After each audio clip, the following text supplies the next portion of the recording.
బ్యాలెట్ను చూపించి ఇక్కడ మీకు ఏదో ఈ పలానా అభ్యర్థికి ఓటేశారన్నటువంటి విషయాన్ని చెప్పి ఆ తర్వాత వాటన్నిటిని కట్టలు కట్టి ఒక్కొక్క టేబుల్ మీద 1000 ఓట్ల చొప్పున లెక్కించడం జరుగుతుంది. అయితే ఒక్క రౌండ్లోనే అంటే పులివెందులకు సంబంధించి 9000 ఓట్ల పైచిలకు మాత్రమే పోలయ్యాయి కాబట్టి ఒక రౌండ్లో అంటే ఒక రౌండ్కు 10 టేబుల్ల చొప్పున లెక్కిస్తారు కాబట్టి 10 టేబుల్స్ ఆల్రెడీ అరేంజ్ చేశారు కాబట్టి ఒక రౌండ్లో పులివెందుల ఫలితం వెలువడే అవకాశాలు ఉన్నాయి.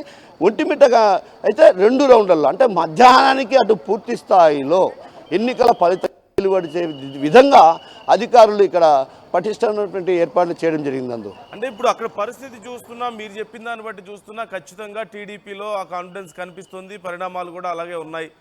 వైసీపీలో కొంత నిరుత్సాహం కూడా కనిపిస్తుంది, వాళ్ళు ఎవరు అక్కడికి రాకపోవడం కానీ అవన్నీ చూస్తుంటే కూడా. సో పులివెందుల్లో టీడీపీ ఇలాంటి ఒక వేవ్ ప్రదర్శించడం అంటే సాధారణ విషయం కాదు ఖచ్చితంగా.